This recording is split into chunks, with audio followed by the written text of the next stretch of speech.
friends just made a podcast. Two good friends just made a podcast.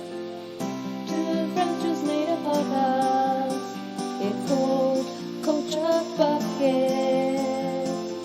Two friends just made a podcast. Two good friends just made a podcast. Two friends just made a podcast. Culture Bucket, Georgia and Alex. Hi everyone and welcome back to the universe's best podcast, greatest, most favourite podcast, Culture Bucket. This is the 109th episode, 11 more to go until episode 120. And today we're looking at our top 5 Batman movies. I will be telling you my 5 favourite Batman movies, and my co-host Alex will also be telling you her 5 favourite Batman movies. Well, isn't that right, Alex? Yeah, definitely. How are you feeling about that? I'm very confused because I'm maybe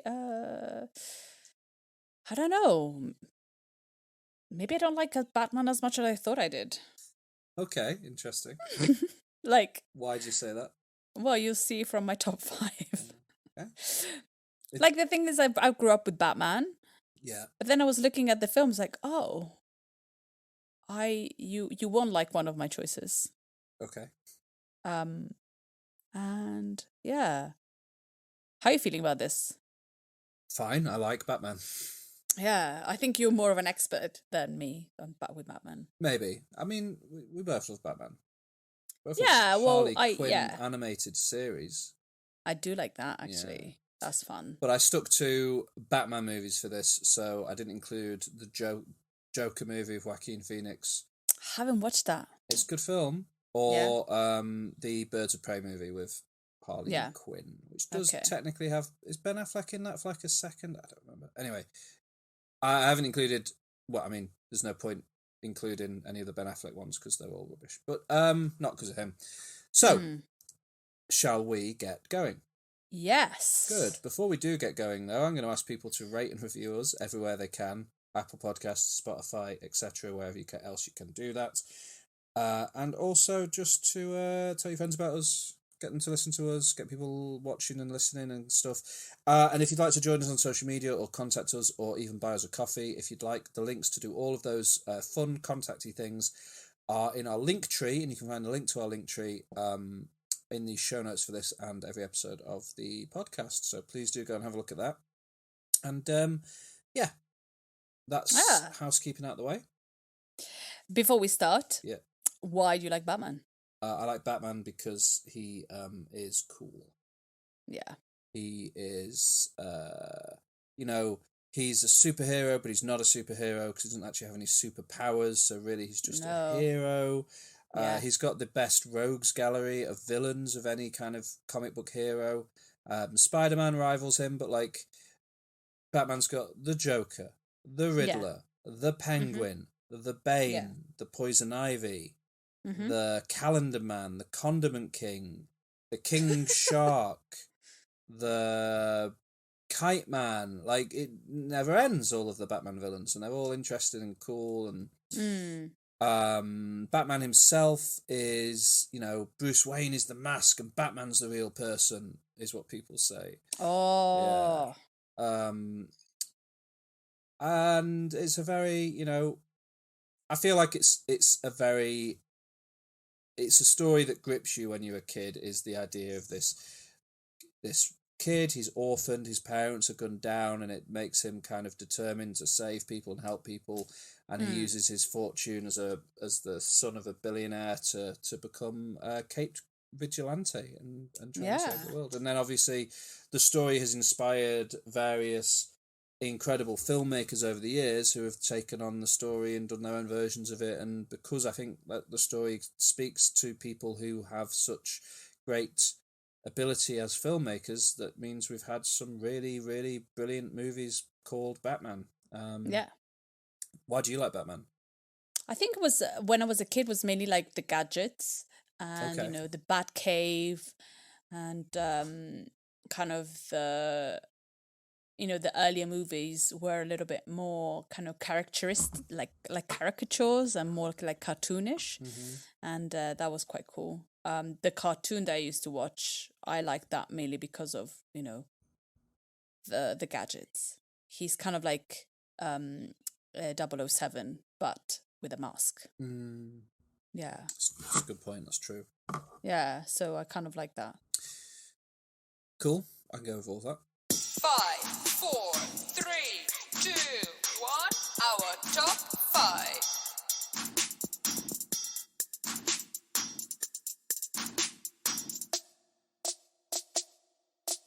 So my fifth favourite Batman movie is called Batman, or more colloquially known as Batman 89, the first Michael Keaton.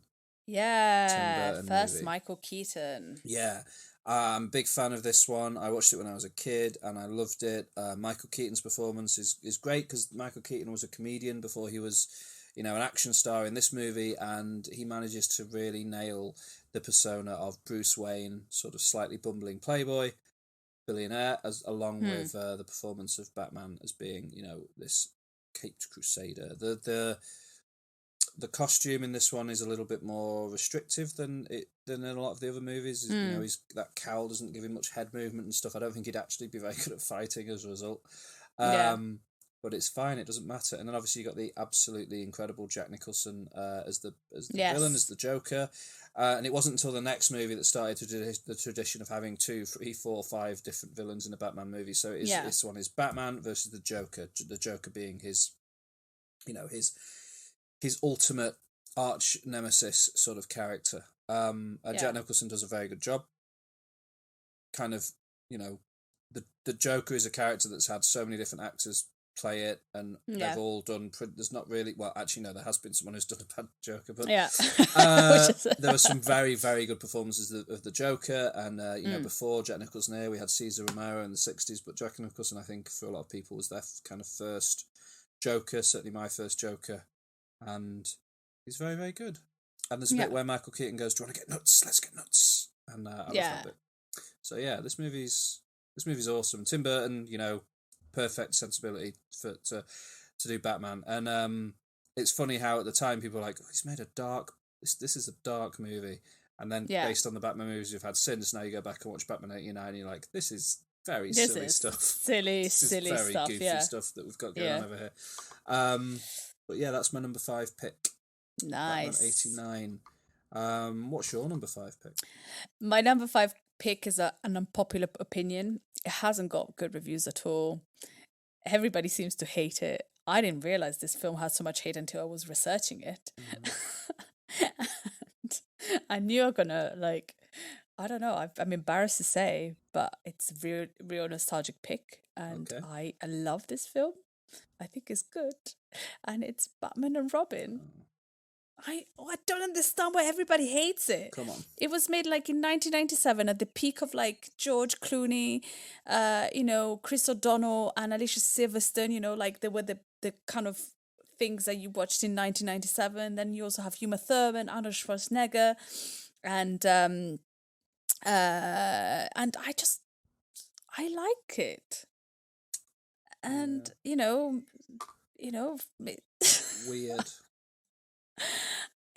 What is bad about it? Is really cartoonish. It's got Poison Ivy that makes everybody fall in love with her, and that's why Batman and Robin don't get along anymore. Then Alicia Silverstone arrives, who's she's great, and she becomes Batgirl, and Arnold Schwarzenegger wants to freeze the town, and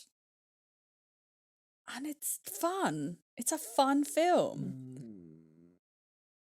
And George Clooney, I think, is good as Batman. What is wrong with this film? Everything. Why does everybody hate it? Everything you've just said is a bad thing. No. Yes. Not in 1997. What are you talking about? Yes, in 1997. People didn't like it in 1997. Well, I did. People don't like it now. I liked it in 1997.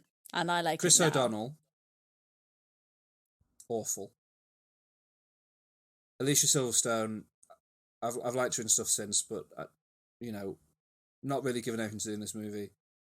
Arnold Schwarzenegger, just every line of dialogue he has is a terrible ice pun. It's so idiotic. This film is so silly. Joel Schumacher, and that's why it's who great. I don't even rate as a director, Joel Schumacher wasn't really allowed to make a movie because they were determined to sell toys. So it's just toys. It's just the toyification of this movie is crazy. Everything is a toy. There's no sense of character. There's no sense of the world. It just, Gotham City in this movie feels like a circus. He's got a credit card. I just Uma thought Thurman is awful in it. They do Bane in this movie, and they just have him played by a wrestler going rah and screaming. Yeah, perfect. It's a really, really bad film. Well, I like it. Well, I'm sorry. I think it's silly enough to be enjoyed. No. We'll agree to disagree. Sure. Terrible stuff. It's not terrible. I mean, I think people love to hate it. No, people don't love to hate it. Maybe you should watch it again, like I had to watch Spider-Man 2. I have watched it again. I've watched it pretty recently. It's bad. Fine. Okay, so that's your number 5 pick. Yes. Yeah, cool. Do you want to hear my number 4? Definitely. Okay, cool. My number 4 is Batman Begins. Oh, that's my number 4. Oh, lovely. Yeah. Nice. Yes. Well, Batman we agree Begins, on something. Good, yeah, we do. Batman Begins is the next Batman movie from Batman and Robin. Yes. Batman and Robin came out in 1997 and killed the franchise for 8 years. And then in 2005, they made Batman Begins, and because Batman was so thoroughly dead after Batman and Robin, they made this smaller, less... this movie, I don't think they expected it to be big or successful necessarily. They gave it to Christopher Nolan, who now is like, I think Nolan. Warner Brothers recently gave him a 7-figure check just to say sorry for messing up the release of Tenet. Everyone in the world wants to work with Christopher Nolan. He's beloved. Yeah. This is an earlier movie of his. Not his first movie or anything, but it's certainly, I don't think he was expected to make a film that people would love quite as much as this. Christian Bale was brought in to play Batman, and they said this is going to be a grounded take on Batman, and it is. We see the origin story of Batman as he goes and gets trained by the League of Shadows, and Ra's al Ghul, played ultimately by Liam Neeson, who's pretty great in this movie. Yeah. Cillian Murphy's in there as Dr. Jonathan Crane, yes. the Scarecrow. And, we basically watched Bruce Wayne decide to become the Batman, train himself up to be the Batman, team up with Lucius Fox and Alfred to get all of his gear ready.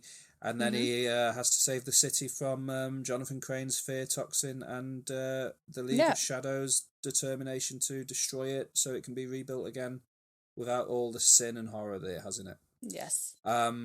Gary Oldman is in it.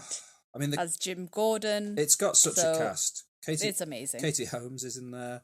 Yeah, why didn't she not do the other two? I think people didn't like her in this. I think she's good in this. With Katie Holmes. Yeah. Tom Wilkinson as Carmine Falcone. Rutger Hauer as Richard Earl, who's on the board of directors of Wayne Enterprises in this movie, and he's kind of like a big bad business guy, like Christopher Walken in the one he's in. It's good. Why do you like it? Because it's great. It's the origin story. It's not cartoonish. It's a different take on Batman. The score is great. It's just a great origin story. Very well done. There's definitely been a thing since this one came out of people now, of it always now being like, Batman movies have got to be dark and gritty. Like, looking at my list, I think I like that side of Batman, apart from the number 5. Yeah. But I think that's why maybe I'm not as a fan as I thought I was, because I think I like the darkness of. But that's Batman. That's a fundamental element of it. Like, yeah, that's the thing. I think he's a dark person. Yeah. He's not. Yeah. But in the Joel Schumacher era with Batman Forever and Batman and Robin, I think because it had been such a success with Michael Keaton and Tim Burton, Warner Brothers were like, these are children's films. They are to be for children. Yeah. And obviously, Batman Begins, kids can enjoy it. It's not an adult movie necessarily. It's like a 12, but like it's not filled with things that can be sold as toys and stuff like that. Yeah. And I wonder whether The Brave and the Bold, which is James Gunn's Batman project, which Andy Muschietti of The Flash is going to helm, I wonder if that's going to be the first Batman movie since Batman and Robin to bring it back towards being a little bit more bright, not bright and colourful, but less dark and gritty. I wonder what that's going to be like. But yeah. And the gadgets are great in Batman Begins. The gadgets are very good in Batman Begins. Because you kind of like you start building up the gadgets in this film, and I think that's pretty great. Yeah, I agree completely. So that's my number 4, and that's your number 4. That's my number 4 too. Yeah. So my number 3 is Batman Returns. It's my number 3. All right, cool. So Batman Returns is the second Tim Burton Batman movie, returning behind as the director, with Michael Keaton returning as Batman, and Michael Gough, I guess, returning as Alfred. I'm pretty sure it was Michael Gough that played Alfred. And this movie, what I love about Batman Returns is that Tim Burton, because he had such a huge success with Batman 89, he was kind of given permission almost to do what he wanted. And he kind of revealed he showed his hand a little bit, in as much as like, as interested as he is in Batman, he's far more interested in the absolute freaks that Batman fights. And he found the freakiest freak that's ever been a freak in Danny DeVito's gross penguin. Oh, that penguin is incredible though. We like this black bile pouring out of his mouth. He's biting people's noses off. He's just a grubby little gremlin of a thing, and he's the best. And we spend more time, I think, with like Oswald Cobblepot and the penguin as we do with Batman in this movie. Like, I think the first half hour or so of this movie almost has no Bruce Wayne or Batman in it. It's all setting up Oswald Cobblepot and Michelle Pfeiffer's Selena Kyle as Catwoman. I just love how then they show how she becomes Catwoman, which is so crazy and impossible. It's but proper it's just comic book stuff, isn't it? Yeah, and I love it. And I love her. Michelle Pfeiffer's performance in this is truly incredible, and she is so good at playing the meek Selena Kyle at the start, and then when she becomes Catwoman and the way her character changes, she does it perfectly. And the costume is perfect. Like, it's just kind of like it's a perfect latex suit. But then at some points it's just like kind of you see the sewings, like rough sewings, like they don't have to be there, but they're there. Like she sort of stitched it together herself. Really good stuff. And then like you've also got Christopher Walken is in this as playing Max Schreck, who's like an industrialist competitor to Bruce Wayne, who gives Max Schreck is very good, like third wheel villain in this movie. Teams up with the Penguin to try and make him the mayor. Ends up down in the sewers. I think there's a bit at the end where Batman gets unmasked and Max Schreck sees him and he says something like, "Bruce Wayne, why are you dressed up as Batman?" Because he's an idiot. He doesn't put it together. And then the kiss, and then Catwoman kisses him with the electric cable, the big electric kiss, and Danny DeVito just bile pouring out of his mouth. Oh. I love the ending to this movie. He's got that big penguin that he big rubber duck thing that he rides around in, and he's got the army of penguins with rockets strapped to them. It's so silly. I love it. Why? And it's set at Christmas as well. It's a Christmas movie. Yeah, exactly. It's just a great film. Yeah. What do you like about it? I agree with everything you said. It's just real cartoonish and really like the comic book, and it doesn't really. It's just real. It doesn't really concentrate just on Batman, but on the villains, and I think that's because that's what makes Batman the villains. It's not just Batman being the hero, and I just really like it. Yeah. I agree. And Michael Keaton is a great Batman. Yeah, Michael Keaton is brilliant. Do you know what? The one thing I don't like about these Tim Burton movies is the actor who plays Commissioner Gordon, Pat Hingle, is he's probably doing what he was asked to do, but I don't like the characterization of Gordon. He's like a bumbling oaf in these movies. And Gary Oldman, I'm a big fan of what Gary Oldman's doing in in the Gary Nolan Oldman movies. is the best. Yeah, but other than that, yeah, they're just great. And I'd have loved to have seen what Burton would have gone on to do had his relationship with DC not fallen apart a bit and ended up leaving the project. But yeah, we got these two pretty great movies off of Michael Keaton and Tim Burton. And yeah, we were spoiled. Do you know why Tim Burton left after the? Because then there's Batman Forever and then Batman and Robin. Fully remember. I don't know if it's that he wanted to go off and make Superman Lives, or if he wanted to do. I think he just wanted to do a story that Warner Brothers weren't keen on. I think they wanted the villain to be the Riddler. Okay. And he saw the Riddler as being too much like the Joker. I might be making that up. I'm not sure, but yeah, for whatever reason he went off and they made. And Batman Forever is not in my top 5, but I similar to you with Batman and Robin, I have a soft spot for Batman Forever. It's a real soft spot. It has to be there because I don't know, I've got good memories. Yeah, I like Val Kilmer and Jim Carrey and Tommy Lee Jones and stuff. Batman Forever, I can get together with a bit. Not Batman Robin. Anyway, so that's my number 3. That's your number 3. So my number 2. My number 2 is Christopher Nolan's The Dark Knight, which is your number 2. Yeah. Okay, cool. This movie, for Heath Ledger's performance alone, this movie is the greatest thing that's ever happened. 100%. I remember going to see this movie in IMAX. I saw it came out. This is a 2007 movie, maybe. 2008. 2008. So I was 20 years old, which is basically the exact age to be for this movie coming out. I loved it. I saw it in the cinema a bunch of times. The opening sequence of robbing the bank, with William Fichtner playing the bank manager, as in an homage to Heat, and the whole movie is an homage to Heat, which you've seen recently. Yes. I don't know if you knew, but it's the story of a city. It's a crime saga set in the city. It's massively influenced by Heat. So he brought in an actor from Heat to play the bank manager at the start of the movie and stuff. And it's got that rising tone, the Joker's theme that Hans Zimmer does of just that really unsettling tone that comes through, and you're like, no, he told me to kill the bus driver, and it's just awesome. And then from there, you've got basically every single second that Heath Ledger's on screen, something iconic is happening. Incredible. Yeah. But the rest of it works as well. A lot of people criticise the way Two-Face is used in this movie because he's brought in quite late, but I like it. I like Aaron Eckhart as Harvey Dent, and the way that he's used as the Joker. The Joker is showing that anyone can be corrupted. If they're put through enough hell, and he really puts Harvey Dent through hell. Well, he hasn't got half of his face.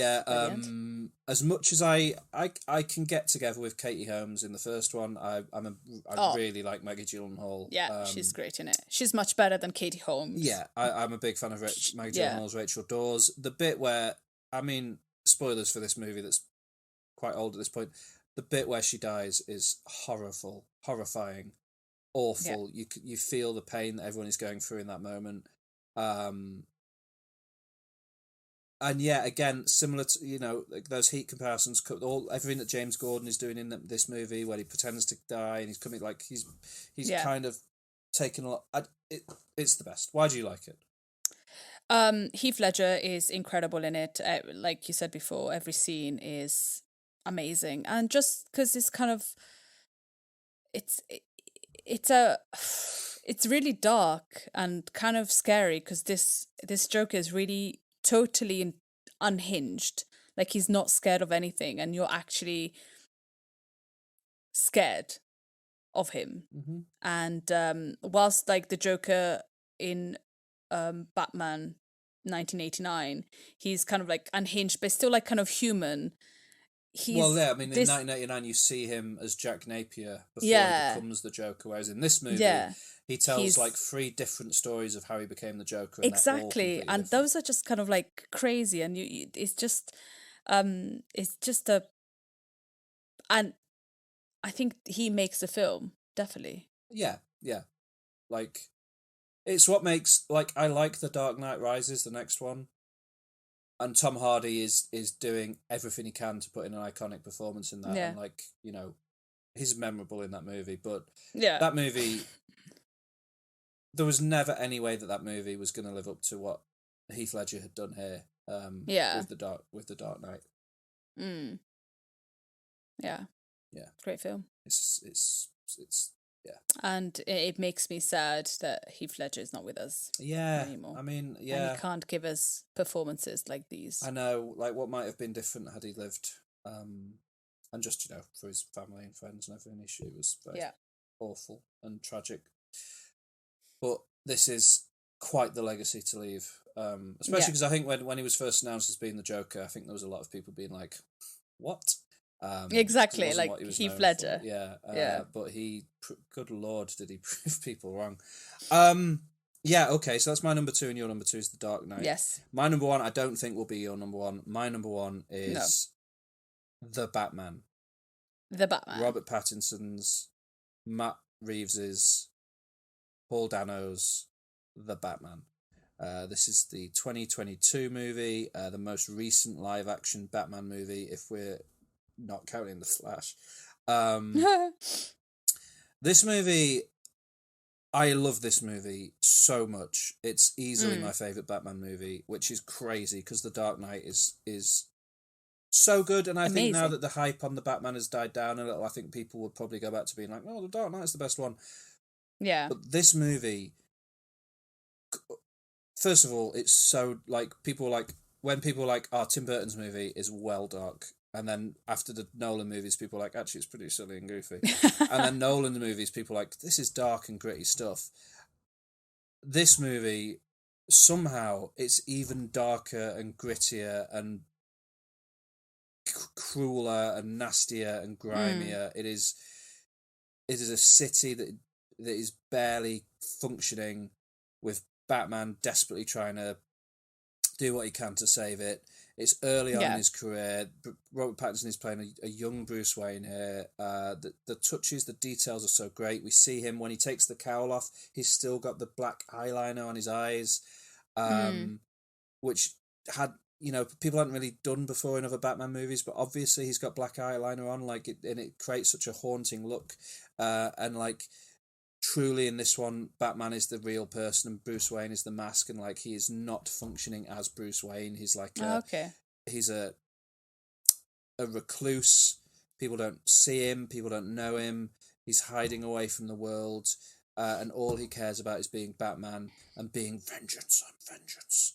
And unlike every other movie pretty much, this one is about the character of Batman, in the way that we were talking about how Tim Burton was more interested in the Penguin and Catwoman and even the Joker, and those movies are kind of as much about the villains as they are about the Batman. This movie, Paul Dano's in it playing the Riddler. Zoe, what's her name? Zoe Kravitz is in here playing Selena Kyle's Catwoman character, and they are very good. Colin Farrell is in here as the Penguin. Oh my God, he's good. John Turturro is playing Carmine Falcone, the character played by Tom Wilkinson in the movies. We've got these various different rogues gallery villains dotted around in this movie that Batman comes up against, but this movie is about Batman. This movie isn't even about Bruce Wayne. This movie is about the character of Batman, and exploring and examining what that is, why he does what he does, what his aims are, what his limits are, and I love it. I completely love and adore this film. I can't believe that it exists. It makes me a little bit sad that now Warner Brothers with James Gunn are taking the DC stuff in a slightly different direction. We are getting the Batman Part 2. Yeah. I worry that might be the end of Robert Pattinson as Batman. And it's now always going to be looked at as this sort of almost spin-off. I love it. It's sounds good. Yeah. I really want to watch it. I just haven't had the... Definitely should. And it's in the way that we were talking about how The Dark Knight is sort of an homage to and inspired by Heat, and takes that story of Heat and the idea of a crime saga that goes across a whole city, and puts it in a Batman context.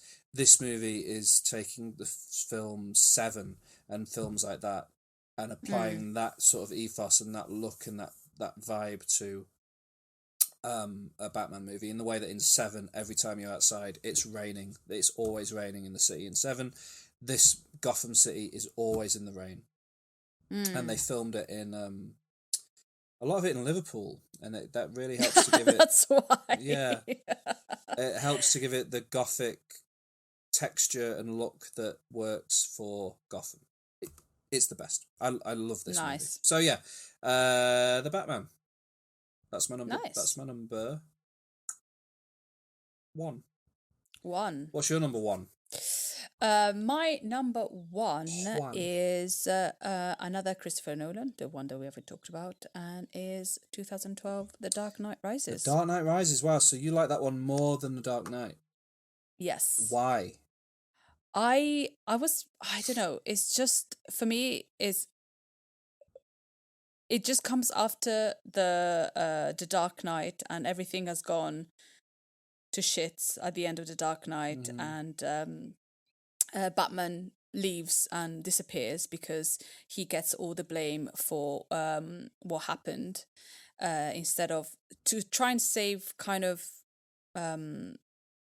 what's his name, Dent's crime, to kind of like keep Dent a good person. He leaves and he goes in exile, and so you left at the Dark Knight being like, oh, what's going to happen? Yeah. And then you start the Dark Knight Rises with Bane on that plane, and that's insane. I love that scene. That's like one of my favorite kind of scenes in kind of cinema, because it's just so cool, isn't it? Yeah. And Bane has got just speaking. Yeah, and what's that guy say? Like, what would it hurt if I took? Would it hurt if I took off the mask? And he goes, "For you."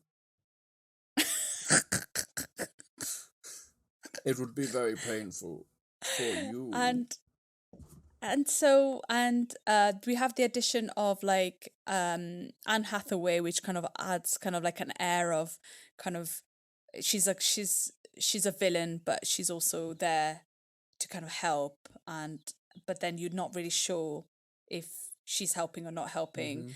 And the action scenes are the most exciting in this one. And then at the end, finally, maybe Bruce Wayne has got some joy and happiness after being constantly the Batman. And maybe he's not the Batman maybe he's not Batman anymore. He's retired. We don't know. We don't know what happens at the end with Alfred. I think I'd like the movie more if you saw him look and react, but you didn't see what he was looking at. That would be a better ending for the film. Yeah. But that's not what happens. What happens is he sees Bruce Wayne. Yeah. So I like it. I really like this movie. It would be my number 6. I really, really like it, and all the things you've said I agree with. The things for me that let it down a little bit is I don't think it sticks to the landing. I think that he kind of almost got cold feet about it being his last Batman movie and wanting to include a bunch of stuff, so like Joseph Gordon-Levitt's character being revealed at the end that his name is Robin, so he's Robin, except Robin isn't called Robin. Robin's called Dick Grayson or whatever that in it. There's never been a Robin whose name is Robin. That's not what Robin is. And there's a couple of other like the what's her Talia al Ghul's character, who's I can't remember who plays her, but doesn't really, like, it kind of undercuts, like, Bane is so scary, and then he just gets wiped out in a second at the end, and it gets revealed he wasn't even the bad guy. Talia al Ghul was the bad guy, and it doesn't. It's a reveal that, I mean, it literally works, but it doesn't feel emotional or like a big gut punch. And then there's stuff around like how he's able to escape that prison. It's good.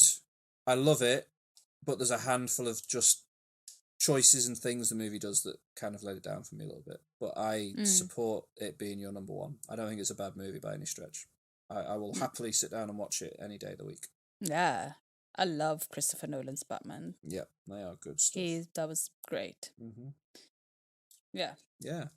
Well, awesome. I'll run down my top 5.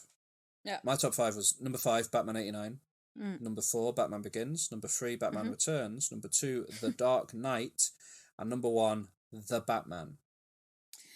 Mine, number 5, Batman and Robin. Number 4, Batman Begins. Number 3, Batman Returns. Number 2, The Dark Knight. And number 1, The Dark Knight Rises. A nice list. There are some Batman movies that neither of us mentioned. There's Batman 66, which is the Adam West TV show theatrical released film. I've never seen it. Have you seen it? Let me check. Is that the one? But that was a show. There was a show, yeah, but they did a movie of it in like 1966. Because I watched the show. Yeah, I haven't watched the movie. I've never seen the show. Good show. They had it on TV here when I was a kid. It's like Pow! It's very Wham! It's Biff. very like the comic book. Yeah. So kind of like cartoonish and stuff. Yeah. But it was fun to watch. That's cool. Neither of us have Batman Forever in our list. I mentioned before that I like that movie. What do you think of that? I didn't like that movie. Wow, you like Batman and Robin, you don't like Batman Forever? I had an aversion with what's his name? Jim Carrey. Yeah, he's all over that film. And he's just everywhere in that film, and it's just too much for me. I was like, oh, stop this, Riddler. Batman versus Superman, we watched that together in the cinema. Oh, God. I think I went for the longest pee ever. I was just like, I just went for a walk because I couldn't be bothered anymore, especially when they found out they had the same mother or the same mother died Martha, or whatever. Their mums had the same name. Yeah. And then it's like, oh, then we like each other. Oh my God. What a stupid film. Yeah, terrible movie. And then along with that, you've got Justice League and Zack Snyder's Justice League and the Suicide that was Squad bad. movie. Like the various little bits and pieces that Ben Affleck appeared in, but he never had his own Batman movie. Bizarre. I wonder why.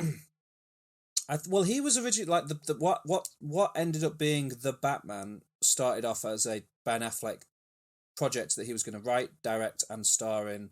Okay. Joe Manganiello, I think his name was going to play Deathstroke.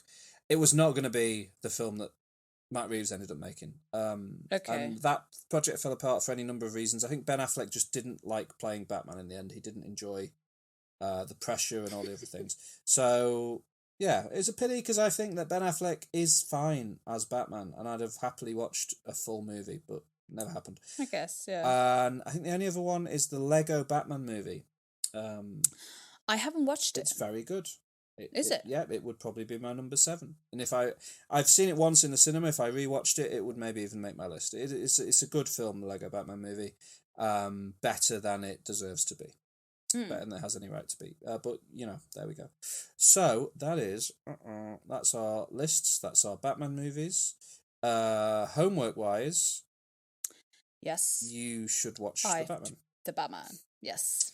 What do you want me to do? I have no idea. Can I watch The Square? Yes, you can watch The Square from my last week. from my culture catch up from last week. Yes, absolutely. It's on Amazon Prime.